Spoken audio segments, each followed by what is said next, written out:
Bonsoir à tous. À la une de ce journal, encore l'indignation des évêques de Bamenda au regard de la dégradation de la situation humanitaire et la situation socio-économique dans les régions anglophones.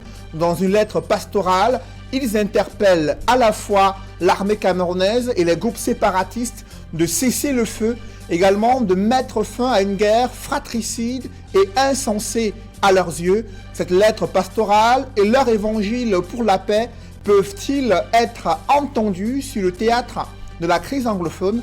Nous en parlerons en ouverture de ce journal. Et au moment où le gouvernement semble entériner l'augmentation des prix de la bière au Cameroun, ils sont déjà nombreux ceux qui se tournent vers la consommation de la bière fabriquée de façon artisanale.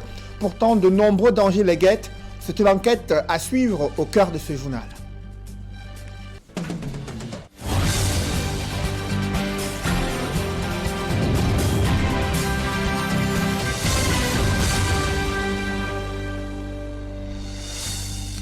Merci de suivre cette édition complète de l'information sur Equinox Télévision. Dans une lettre pastorale, les évêques de la province ecclésiastique de Bamenda interpellent l'armée camerounaise et les groupes séparatistes sur la dégradation de la situation humanitaire et socio-économique dans les régions anglophones. Ils appellent les forces de sécurité du Cameroun et les sécessionnistes à déposer les armes et mettre fin à une guerre fratricide, suicidaire et insensée. Dans cette lettre pastorale, les évêques de Bamenda déplorent la violation des droits à l'éducation des enfants et la recrudescence du discours de haine sur le théâtre de la crise anglophone.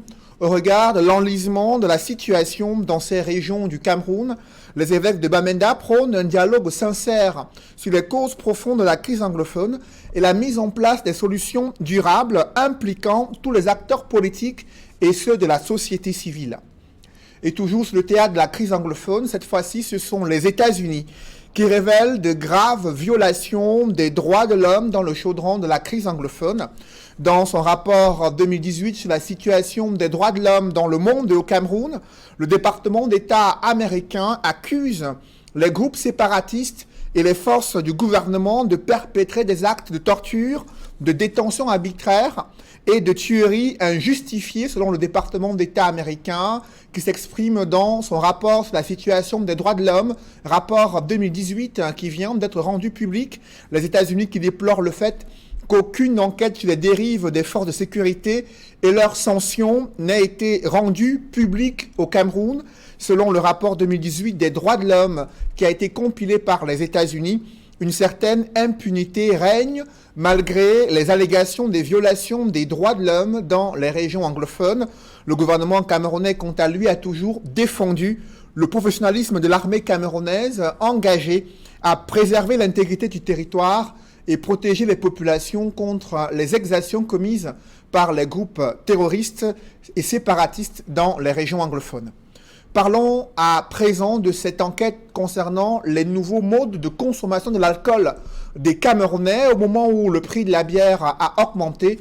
Vous l'avez peut-être constaté, si vous vous rendez dans les zones rurales, ils sont de plus en plus nombreux des Camerounais qui choisissent de consommer des boissons fabriquées de façon artisanale, ce qui les expose à de nombreux problèmes de santé. Malgré les nombreuses interpellations des pouvoirs publics, ils semblent apprécier ce type de boissons fabriquées de façon artisanale. Reportage avec Xavier Foka et Joël Niem. La récente augmentation du prix de la bière au Cameroun a poussé les habitants des Eka dans l'Union Ekele à changer leur habitude de consommation. Ils se rabattent désormais sur des boissons traditionnelles ou des boissons alcoolisées distillées localement. Le prix est à la portée de toutes les bourses. Quand la bière augmente à 700 francs, nous préférons prendre nos 1 litre de Matango parce que le drop est à 100 francs. Nous achetons le litre à 200. Je n'ai pas autant de moyens pour aller dans des gros bars. 100 francs, je bois. Et je vais dormir sans problème. Les différents points de vente de Bilibili, de Nofia, des whisky en sachet ou du vin blanc encore appelé Matango ne désemplissent pas. Les vendeurs s'en frottent les mains. Avant, je vendais même 50 litres, mais actuellement, je suis même à 120 litres. Avant, je prenais le vin du matin, je finissais vers les 15 heures. de 8 à 15 mais actuellement, au plus tard 10 heures, il y a fini. À longueur de journée, jeunes et moins jeunes ingurgitent ces boissons, balayant du revers de la main d'éventuelles conséquences sur leur santé. C'est des produits qui sont frélatés parce que c'est un alcool qui n'est pas dans les normes. Et c'est un produit qui, à la longue, détruit. Un être humain ne doit pas consommer ce qui doit le tuer. Certains de ces habitants disent même pouvoir se passer de nourriture pendant plus de 24 heures après avoir bu une bonne quantité. Entre l'offre et la demande à l'Institut de recherche agricole pour le développement, le constat a été fait au cours de la présentation au grand public des résultats de la recherche. Il est question aujourd'hui de faire la promotion des semences améliorées végétales, animales et halieutiques. D'autres précisions avec Joël Sengue et Ike Cyril. À l'explanade de l'Institut de recherche agricole pour le développement IRAD, des femmes exposent les produits de leur imagination. Il s'agit des semences améliorées de matériel végétal, animal et halieutique. Ces lapins, nous les nourrissons avec des formules alimentaires obtenues après les recherches faites par IRAD. Et leurs formulations alimentaires, les aliments sont riches en cellulose pour faciliter la gestion de nos sujets. Et pourquoi les lapins? Ce sont des animaux très prolifiques parce que chaque 1 mois, une lapine peut te mettre bas et elle peut donner environ 8 lapérons en 1 mois. Et tu peux allaiter ton lapin 6 semaines. Après ces 6 semaines, tu croises à nouveau la lapine. Un lapin peut te produire les lapérons au moins 5 fois en 1 année. Il est question de mettre à la disposition du grand public non seulement les résultats et acquis de la recherche, mais aussi les avancées obtenues dans l'amélioration variétale de plusieurs spéculations de l'agriculture camerounaise. Seul problème, l'inadéquation entre l'offre et la demande. Notre stand présente du café de l'IRAD fait à base du café arabica, également du cacao torréfié qu'on appelle coco nips. Nous avons également du caramel de cacao fait à base du cacao toujours. Également, nous avons produit des biscuits à base de riz. Nous sommes encore à l'échelle, je vais dire, mini-industrielle, donc les équipements sont encore minimes. Donc si on ne peut pas produire le café à très très grande quantité, nous pouvons uniquement produire par exemple par jour un sac de café que nous torréfions et ça peut donner environ une 50aine de sachets, de paquets. Mais si c'est qu'on veut produire par exemple, je vais dire comme même 100 paquets, pour le moment on ne serait pas encore possible. Donc ce sont les limites, ce sont juste les limites que nous rencontrons. Le problème est posé au ministre de la Recherche scientifique et de l'innovation. Après avoir visité les stands, Madeleine Tchente parle des efforts du gouvernement pour booster la recherche agricole au Cameroun. Je suis venu non seulement pour soutenir les femmes chercheuses à l'IRAD qui font des exploits comme vous êtes en train de le voir, mais aussi pour soutenir la femme rurale du Cameroun et lui dire que si elle vient ici à l'IRAD, elle pourrait être soutenue dans tous ces itinéraires techniques. Et mettre aussi à leur disposition, maintenant qu'on va avoir la campagne agricole, mettre à leur disposition des semences améliorées à haut rendement.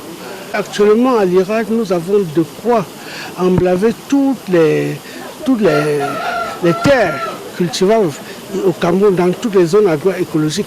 Parce que nos chercheurs ont mis en place à plus de 23 variétés de maïs, par exemple, qui peuvent aller dans toutes les zones agroécologiques de notre pays. En plus des lapéros, sous les formes sevrées et adultes, il y a du poulet, pantalon et chair, des semences de maïs, de café, de poivre, de coque et bien d'autres. L'exposition rentre dans le cadre du transfert des résultats de la recherche vers les utilisateurs finaux. Et c'est dans ce secteur agroalimentaire que la majorité des emplois a été détruite du fait de la crise anglophone dans les régions du nord-ouest et du sud-ouest. Jusqu'ici, aucune mesure d'accompagnement n'a été prise pour ces travailleurs désormais en chômage technique. Pourtant, le président de la République a promis de créer près de 500 000 emplois en 2019. Au-delà de la fonction publique, quelle stratégie gouvernementale pour favoriser la création de tels emplois? Les jeunes diplômés les cherchent en vain. Voici les explications du ministre de l'Emploi et la formation professionnelle dans ce reportage que signe Kediara. Plusieurs semaines après le discours du président de la République, qui annonçait la création de 500 000 emplois en 2019, la politique du gouvernement demeure floue. Interrogé sur le sujet lors de sa descente à Douala, le ministre de l'Emploi et de la formation professionnelle, Issa Tiroma Bakari, reste vague. Sans apporter de précision sur les secteurs dans lesquels les 10 emplois seront créés, il positionne les patronats, le Fonds national de l'emploi et l'entrepreneuriat comme des solutions aux problèmes de l'emploi jeune. Les emplois, on les crée. Le gouvernement recrute. Le JICAM recrute. Ces jeunes qui viennent de mettre cette institution en place recrutent. Dans l'informel, on en recrute. Je peux vous garantir que lorsque, au mois de décembre, au 31 décembre 2019, que le chef de l'État dira le nombre d'emplois qui auront été créés, moi, en tant que responsable de l'emploi et de la formation professionnelle, je viendrai donc, je vous apporterai les détails infalsifiables, incontestables des emplois qui auront été créés. À un moment où le JICAM qualifie de désastreuse la situation économique nationale, le ministre, lui, rassure et présente le Cameroun comme le sauveur de la sous-région. Vous savez, il faut être le Cameroun pour avoir au moins 3 fronts. Le front de Boko Haram, les 2 fronts dans le nord-ouest et le sud-ouest, et ce que nous avons à l'est. Il faut être le Cameroun pour maintenir notre économie non seulement stable, mais continuer à progresser. On prévoit cette année, je crois, 4%. 4 ou plus de 4%. Pendant que tous les autres pays de la sous-région qui ne connaissent pas les déstabilisations et les difficultés que nous connaissons, tirent la langue. Et si aujourd'hui le franc CFA de l'Afrique centrale n'est pas dévalué, c'est grâce au Cameroun. Au sujet de nombreux emplois menacés et perdus du fait de la crise anglophone, soit 6 000 au total, selon le JICAM, l'homme politique explique. Nous avons perdu incontestablement 6 000 emplois. Nous le regrettons, le gouvernement le regrette, mais le gouvernement est en train de prendre toutes les mesures. Mais alors toutes les mesures pour que cette guerre s'arrête. Le principal soutien du gouvernement aujourd'hui, ce n'est pas seulement l'armée, dont la mission est de maintenir l'intégrité territoriale. Mais c'est des populations du nord-ouest et du sud-ouest qui en ont ras-le-bol. Cette guerre connaîtra la fin et les emplois perdus là-bas non seulement reviendront, mais seront multipliés par N. Mais en attendant, aucune véritable politique n'a été implémentée par le même gouvernement pour soutenir de nombreux employés de la CDC et autres qui aujourd'hui se retrouvent dans l'instabilité et l'insécurité.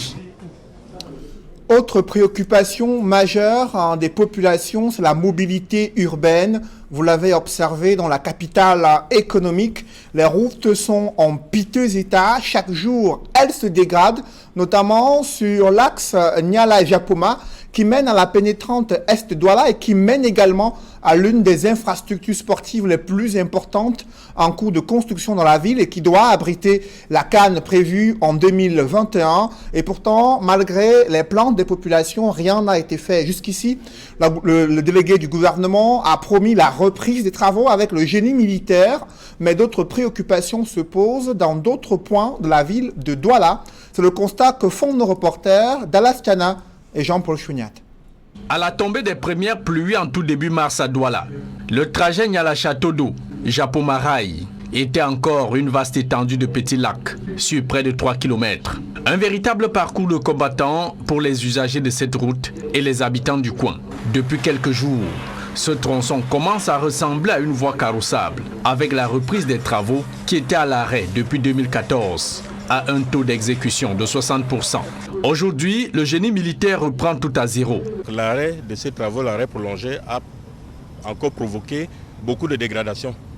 Donc là, nous avons repris et Tout ce que vous voyez exécuté comme travaux était la mise en place ou alors la remise en place, parce que ces couches étaient déjà mises en place au départ, la remise en place des couches de chaussée, notamment la couche de fondation est en train d'être mise en place. Et dans le sens contraire à cette route, Niala Château, Niala Rail menant à Ndokoti, les usagers et les habitants de ce quartier vont encore digérer leur impatience. Ce chantier du plan triennal d'urgence ayant été arrêté pour non-paiement des factures de l'entreprise prestataire. La route de Niala est encore gâtée, elle défraie la chronique. Nous allons, comme la dernière fois, avec l'aide du génie militaire, vous avez vu qu'on a commencé donc déjà à remblayer et à mettre un peu de matériel provisoire, c'est-à-dire la porcelaine et autres, en attendant que les travaux du marché régulièrement passés démarrent. Vous savez que ce sont des travaux dans le cadre du plan d'urgence qui ont aussi été arrêtés pour des contraintes financières. Parmi tous ces chantiers lancés en 2014, l'axe desservant tout Douala Nord est achevé, même si quelques finitions sont encore attendues. Vous allez voir quelques espaces qui n'ont pas reçu la pose d'enrobé. C'est simplement parce que à un certain moment, nous n'avions pas atteint les caractéristiques mécaniques voulues par la mission de contrôle, à savoir le labo génie. Il fallait donc améliorer ces caractéristiques mécaniques-là avant de venir mettre l'enrobé.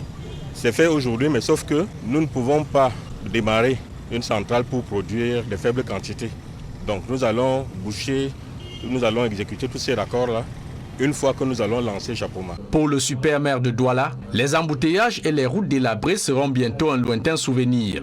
Dans les 2 mois qui suivent, il y aura plus de confort dans l'utilisation de ces routes au point de vue trafic.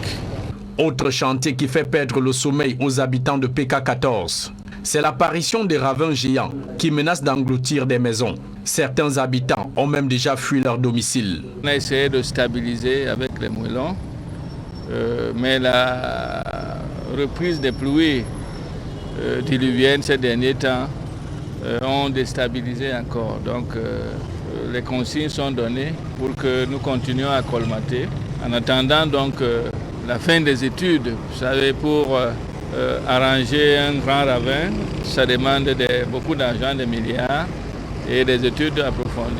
En marge de la visite de tous ces chantiers, le délégué du gouvernement auprès de la communauté urbaine de Douala entend aussi relancer une lutte acharnée contre les constructions anarchiques et l'occupation des emprises sur la voie publique pour améliorer la qualité de la vie urbaine à Douala, classée à tort ou à raison dans 2 récents rapports internationaux parmi les 10 villes les plus invivables au monde.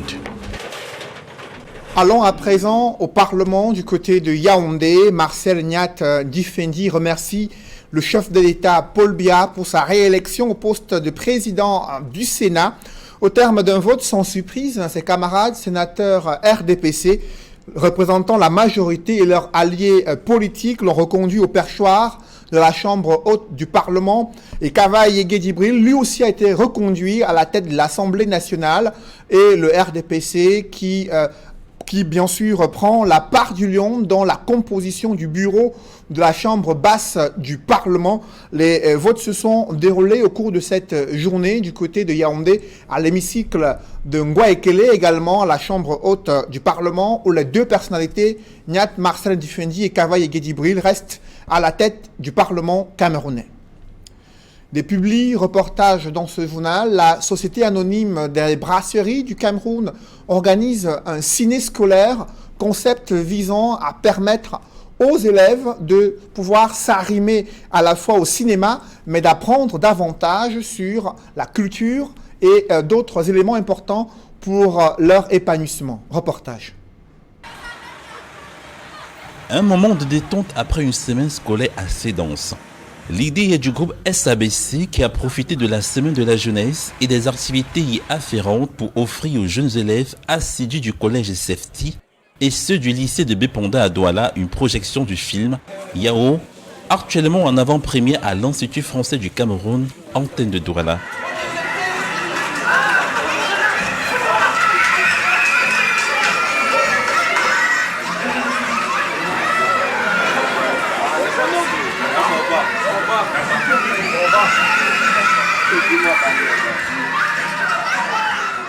Ou encore l'école anglophone Saint-Gérard annexe à Douala, avec une projection du film des aventures de Dodi la tortue, produit par Michel Bilon. Un film animé en 2D qui prend les valeurs, le moral et le vivre ensemble avec pour personnage central une tortue courageuse, Dodi. Une activité de détente, mais également ludique et citoyenne.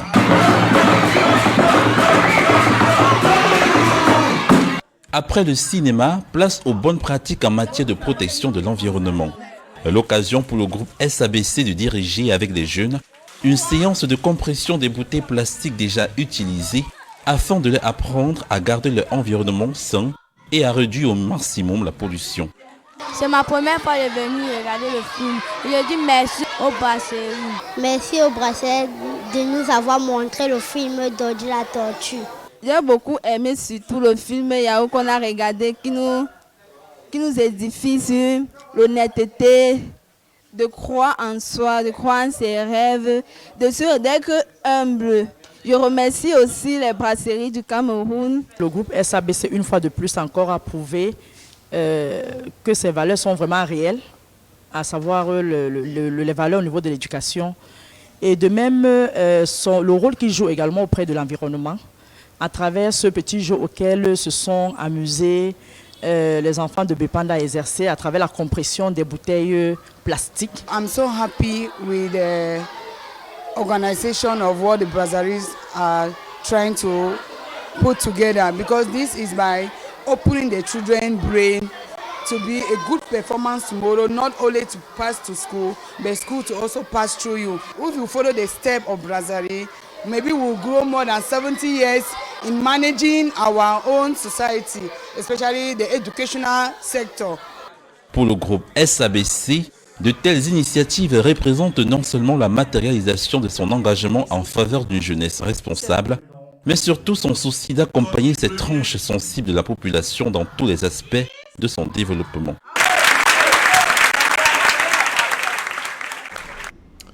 Parlons encore de la fête du 8 mars qui a connu une mobilisation particulière des femmes à Banja, dans le département du Onkam, région de l'Ouest. Reportage.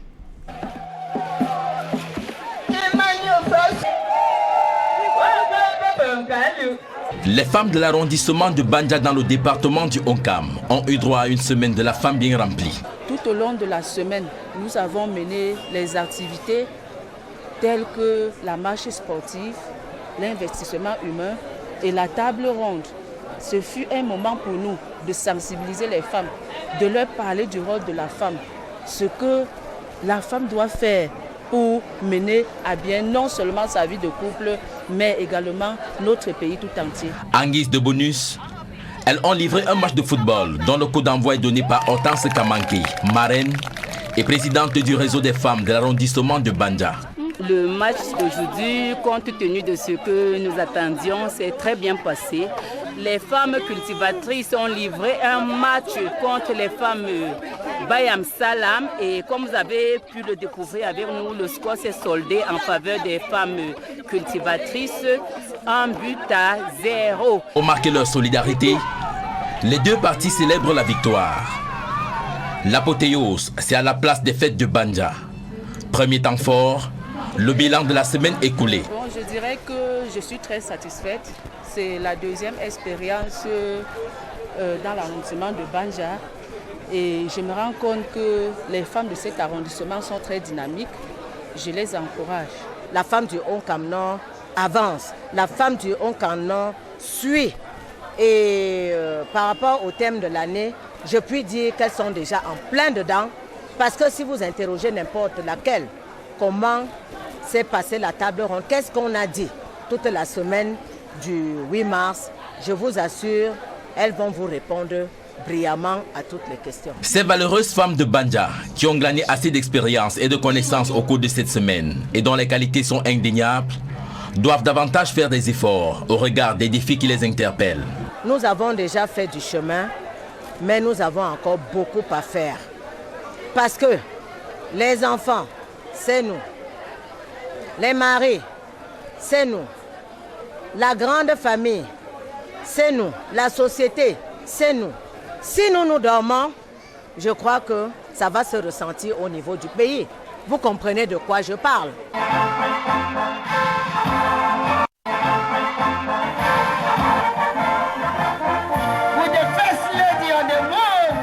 Un autre temps fort, c'est le défilé auquel ont assisté Barthélémy Dingou, maire, et Christophe Faufier, sous-préfet, qui dans son discours a exhorté ces femmes à plus d'ardeur au travail afin d'éviter la dépendance. Les différents groupes ressortissants des groupements de Banja ont pris la relève avec le concours de danse, à l'issue duquel les meilleurs ont été primés avec du matériel agricole. Nous sommes en majorité des femmes rurales. Alors elles s'accrochent et elles travaillent avec ardeur. Et tout ce que je puis leur dire, c'est qu'elles aillent de l'avant et qu'on tienne le bon bout, qu'on n'écoute pas les on-dit, parce que la terre ne trompe pas.